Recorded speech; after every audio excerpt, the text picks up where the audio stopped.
Some decisions are major decisions. And also there are a lot of small decisions that we don't make, that they tax our minds, they drain our energy.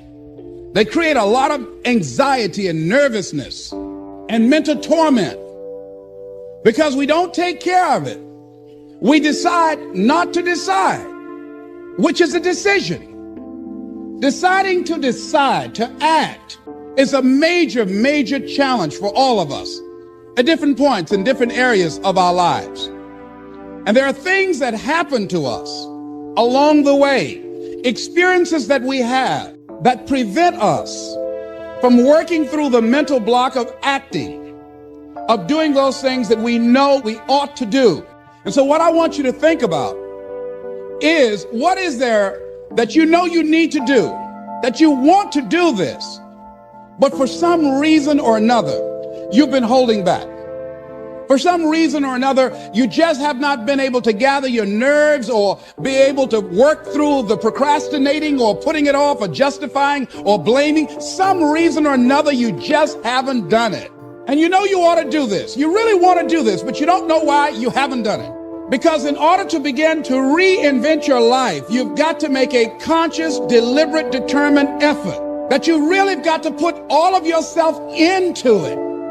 It's very challenging to act, to do those things. There are times when you're looking at it and you say, I know I need to do this, but I don't feel like it. I don't want to do it. I know I need to do it, yet leave me alone. No, I don't want to do it. So what do we do? What are those things that cause us to do like that? I think that among the things that prevent us from acting is the fear of failure.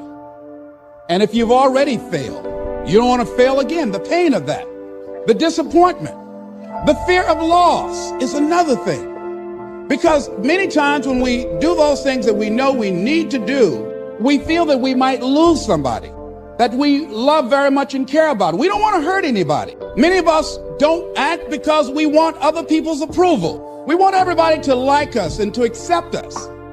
And that's not possible. Many of us don't do the things that we want to do and don't act because of lack of self-confidence. We don't believe enough in ourselves. So there are many reasons why we don't act. There are other things, though, that affect us. Is that not wanting to take personal responsibility. We want somebody else to do it. And many times we pick up our inability to do certain things from people that we love, people that we admire. What I'm saying to you is that as you begin to look out on your life, this is challenging. This is not easy acting. So what are the things that we can begin to do to harness our will? Number one, you've got to bring it out and look at it. You've got to take the power out of it. You've got to expose it to the truth. And the truth is that it has no power over you. So write down something you want to act on, but for some reason that you've been holding back, and look at it. Enlightened self-interest. It's a fascinating study to study the idea of self-interest. But just make this note, all of us, have self-interest. The key is for it to be enlightened so that everybody wins and no one loses. Our first interest is to survive. What does it take to survive? Our second interest is to succeed.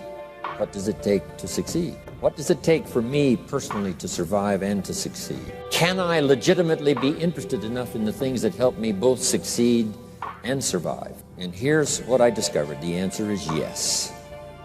It's possible to exercise self-interest, but to do it in such a way that no one loses, everyone benefits. Key phrase. Life was not designed to give us what we need. Life was designed to give us what we deserve. We do not reap a harvest in the fall because we need it. We reap a harvest in the fall because we deserve it. Necessarily from a moral standpoint. Of course, there are some moral laws as well, spiritual and moral laws. But just the basic laws that simply say if you wish to reap, you must plant.